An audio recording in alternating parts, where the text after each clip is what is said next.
Putin's war against Ukraine has not come from a clear blue sky.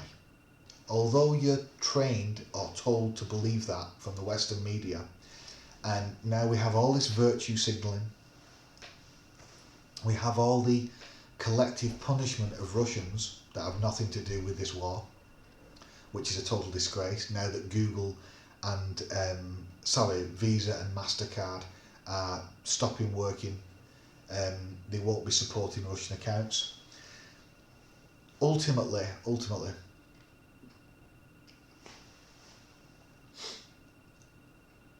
the war against Ukraine, which is a war crime, it is a straight war crime. It is an illegal invasion, 100% illegal and totally wrong. But the fact is, he does have real grievances, or the Putin's regime, the Russian state does have real grievances against what's been happening in Ukraine. Going back to the Euromaidan protests against the Kiev regime that was pro-Putin, but that was then hijacked and supported by the West, and who basically exploited the situation, orchestrated a coup, got rid of Yanukovych, and installed basically a Western puppet. And since that time, the Donbass has been shelled, thousands dead in the conflict, thousands of ethnic Russians killed that have had their culture eroded by the Ukrainian government that don't recognise them, essentially don't allow them to live their cultural Russian life the way they want to, don't allow them, as per the Minsk agreements, to have free and fair elections and to have, you know, a level of autonomy, essentially political autonomy, has not permitted this and has continued to murder them, and which is totally immoral, of course, and violate their rights and not stop the ceasefire, which is a breach of Minsk. Now, Russia also has grievances against NATO that we know has expanded since the 1990s, continued to expand past East Germany into Lithuania, Poland, Hungary, Romania, and fundamentally it has, well, all over Eastern Europe really, but it has armed, sent millions and millions of pounds of weapons and all types of stuff to the Ukraine government and military. It has trained in NATO training camps in Ukraine. It has trained Ukrainian troops with Russian with NATO soldiers.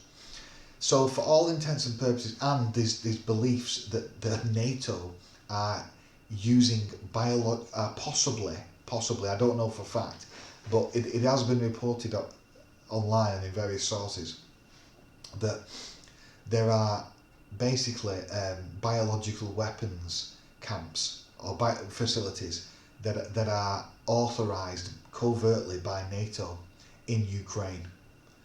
Now, I don't know if that's a fact or not. I know George Galloway brought it up the other day, and I know that it's been reported that that's what Russian intelligence are saying. I don't know for a fact if that's true, but I do know that NATO are all over Ukraine. And so to claim that, NATO are not technically in Ukraine, or Ukraine are not within NATO officially as a member, that's totally meaningless. I mean, yeah, in the sense that if it's attacked, we're all attacked. That doesn't apply. But because of Article 5 of the NATO Charter, that would say that if it was in NATO and it was attacked, then yes, they would have to do something, because an attack against a member is an attack against everyone. That according to the rules of NATO. But you could say that's not being enforced because they're not in NATO, which is good.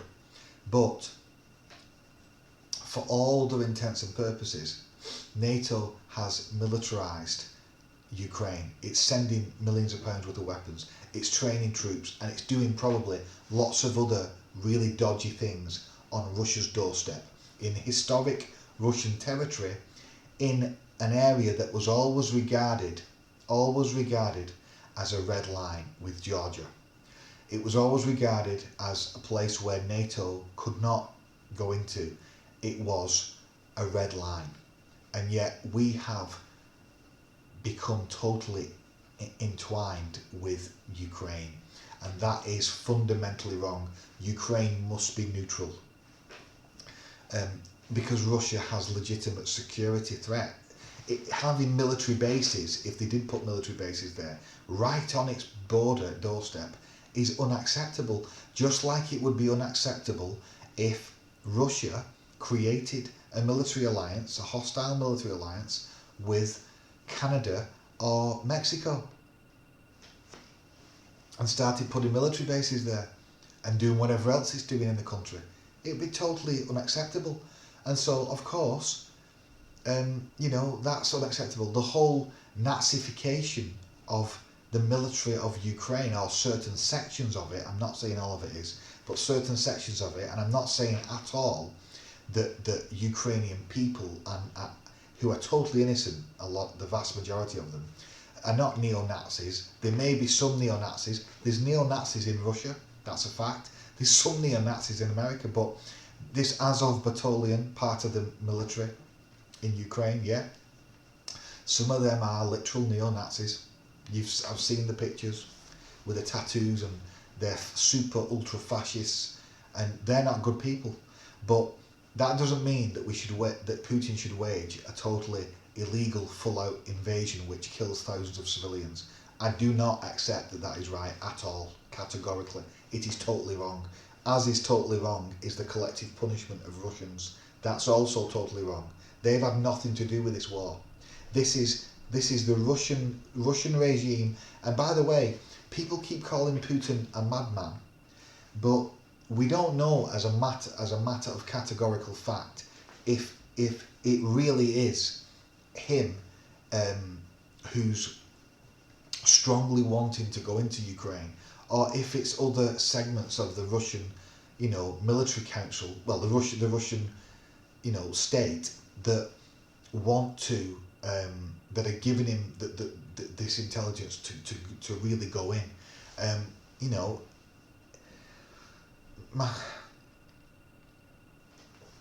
Putin said a lot about Ukraine in the past, like last year, where he said about, they're a triune people, the Russians, Ukrainians and the Belarusians, and how he feels really that they're one people, and he probably does think that Ukraine really is Russia.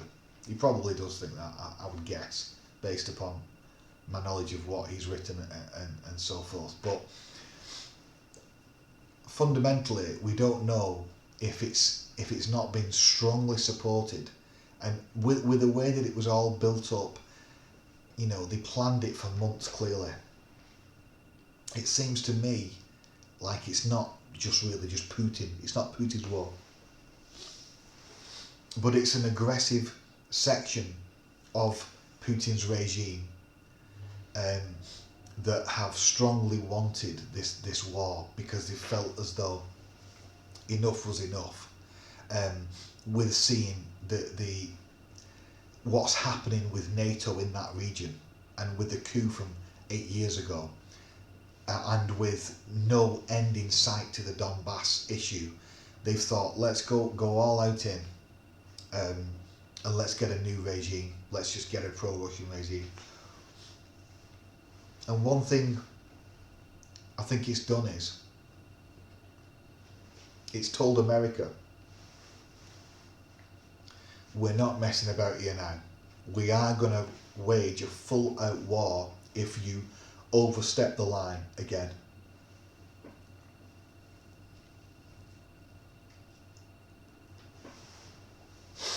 Because, But in Europe, we've not seen, other than Yugoslavia, Serbia and that, in the 1990s, we haven't really seen a major war on its territory on the European continent since World War II. And if you go back in history, the European powers killed each other for hundreds of years, invading each other, France and England and Russia and so forth. It was a sport of killing each other for years and years and years. And so the European Union, and at the end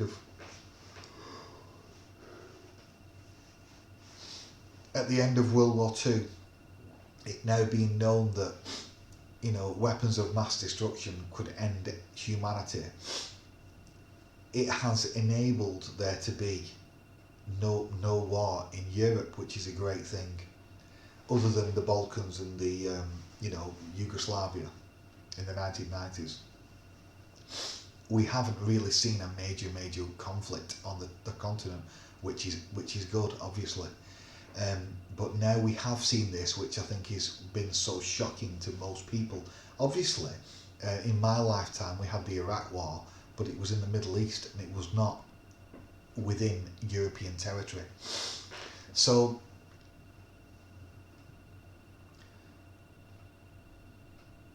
Russia has completely legitimate grievances, security concerns, long-term strategic concerns, about and of course,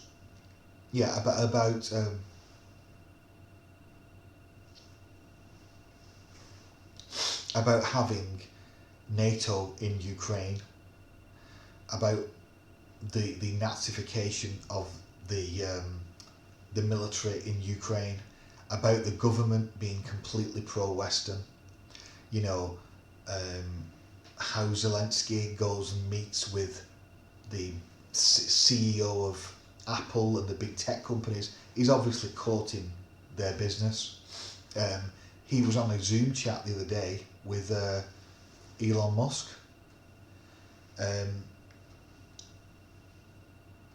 Putin the Russian regime is not going to be happy about this at all, and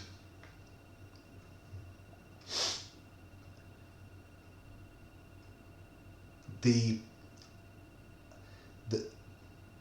militarization of Ukraine is a threat to Russia, and so when you keep encircling Russia as NATO's done for the past 20 years,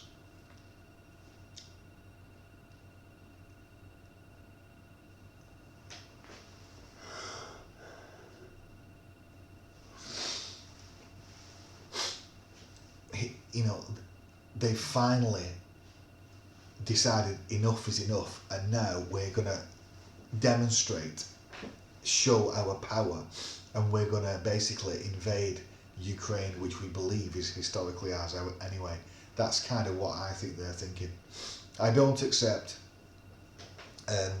some fringe comments that have been made, although they could be true, but I don't know is the honest answer. But I don't think they are. I think it's BS about the idea that the Russian intelligence services were told that basically, or found out that the Ukraine military was going to unleash a full-scale invasion of the Donbass. I don't accept that's true. I think they just made that up to make an excuse for war.